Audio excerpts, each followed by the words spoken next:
Iran और Israel के बीच जो हालिया टकराव हुआ है उसने समझिए मिडिल ईस्ट में एक आग सी लगा दी है। और ये कोई छोटी मोटी झड़प नहीं है, बल्कि एक ऐसा सीधा मिलिट्री टकराव है जो पहले कभी देखने को नहीं मिला। तो चलिए आज इस विस्फोटक स्थिति को अच्छे से समझते हैं और ये भी जानते हैं कि यूपीएससी के नजरिए से इसके क्या मायने हैं। देखिए, ये सारी जानकारी हमने एक बहुत ही डिटेल्ड हैंड रिटन नोट से ली है। अब हमारा मकसद बस इतना है कि इन मुश्किल पॉइंट्स को एकदम आसान स्लाइड्स में बदल दिया जाए, ताकि यूपीएससी एग्जाम के लिए इंटरनेशनल रिलेशंस की आपकी तैयारी और भी पक्की हो सके। आज की हमारी चर्चा में हम सबसे पहले टकराव की असल वजह को समझेंगे, फिर हमलों का पूरा विश्लेषण करेंगे, युद्ध में इस्तेमाल हुई टेक्नोलॉजी पर नजर डालेंगे, भारत के हितों और जरूरी जगहों की बात करेंगे और आखिर में सहयोगी गुटों के जाल को भी समझेंगे। तो सबसे पहला सवाल तो यही उठता है कि आखिर ये टकराव मिडिल ईस्ट के तनाव में एक नया मोड़ क्यों माना जा रहा है। चलिए इसी से शुरू करते हैं। देखिए, ये कोई छुप छुप के होने वाली प्रॉक्सी लड़ाई नहीं थी, ये एक सीधी सैन्य कार्यवाही थी। सालों से ईरान और इजराइल प्रॉक्सी वॉर लड़ रहे थे, मतलब दूसरे देशों में अपने समर्थकों के जरिए एक दूसरे को निशाना बना रहे थे। लेकिन इस बार उन्होंने सीधे एक दूसरे पर हमला बोला और यही बात इस संघर्ष को एक बहुत बड़ा टर्निंग पॉइंट बना देती है। अच्छा, अब जरा इन हमलों की बारीकियों में उतरते हैं। कौन कौन से ऑपरेशन चलाए गए और उनके पीछे का असली मकसद क्या था। तो ईरान ने जो जवाबी कार्रवाई की उसे नाम दिया ऑपरेशन ट्रू प्रॉमिस 3। इसके जवाब में इजराइल ने कथित तौर पर अपनी एजेंसी मोसाद के जरिए ईरान के न्यूक्लियर ठिकानों पर हमला किया, जिसे ऑपरेशन मॉर्निंग लाइट या कुछ जगह मॉर्निंग स्ट्राइक भी कहा गया।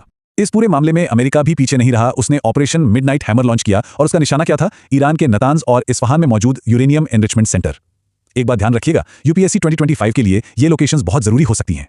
अमेरिकी ऑपरेशन में एक बहुत ही खास हथियार का जिक्र आता है, GBU-57 MOP। इसे बंकर बस्टर बम भी कहते हैं। इसकी खासियत यह है कि यह जमीन के बहुत नीचे बने मजबूत बंकरों को भी तबाह कर सकता है, ठीक वैसे ही जैसे ईरान की न्यूक्लियर फैसिलिटीज हैं। चलिए अब बात करते हैं इस युद्ध की टेक्नोलॉजी की, यानी वो ढाल और तलवारें जिन्होंने इस टकराव का पूरा रुख ही तय कर दिया।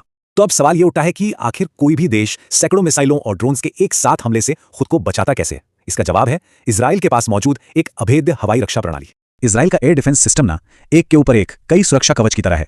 सबसे पहले आयरन डोम है जो छोटी दूरी के रॉकेटों को रोकता है, फिर है डेविड स्लिंग जो मीडियम से लॉन्ग रेंज की मिसाइलों को गिराता है, और सबसे ऊपर है एरो सिस्टम जो वायुमंडल के ऊपर ही बैलिस्टिक मिसाइलों को खत्म कर देता है। और हाँ, इस टकराव में उनकी सबसे नई शील्ड बराक मोशेन यानी लाइटनिंग शील्ड भी पहली बार एक्शन में आई। लेकिन इस पूरे घटनाक्रम का भारत पर क्या असर पड़ा? चलिए अब इस पूरी तस्वीर को भारत के नजरिए से समझते हैं और उन जरूरी जगहों पर भी फोकस करते हैं जो जियोपॉलिटिकली बहुत अहम है। जैसे ही माहौल बिगड़ा, भारत ने फौरन एक्शन लिया। अपने नागरिकों को ईरान और इजराइल दोनों जगहों से सुरक्षित निकालने के लिए ऑपरेशन सिंधु लॉन्च किया गया।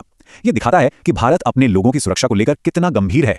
अच्छा, अब जो लोग यूपीएससी मैपिंग की तैयारी कर रहे हैं वो इन जगहों को बहुत ध्यान से नोट कर लें। Strait of Hormuz, Red Sea, Gulf of Oman और हाँ, चाबहार पोर्ट जो भारत के लिए बहुत ही स्ट्रेटेजिक है। इसके साथ साथ West Bank, Gaza, Golan Heights और सी ऑफ गैलिली पर भी नजर बनाए रखिएगा। और आखिर में चलिए उस उलझे हुए जाल को समझते हैं जो ईरान के सहयोगियों ने इस पूरे क्षेत्र में बिछाया हुआ है। ईरान के जो सबसे बड़े सहयोगी हैं वो इस पूरे इलाके में काफी एक्टिव हैं।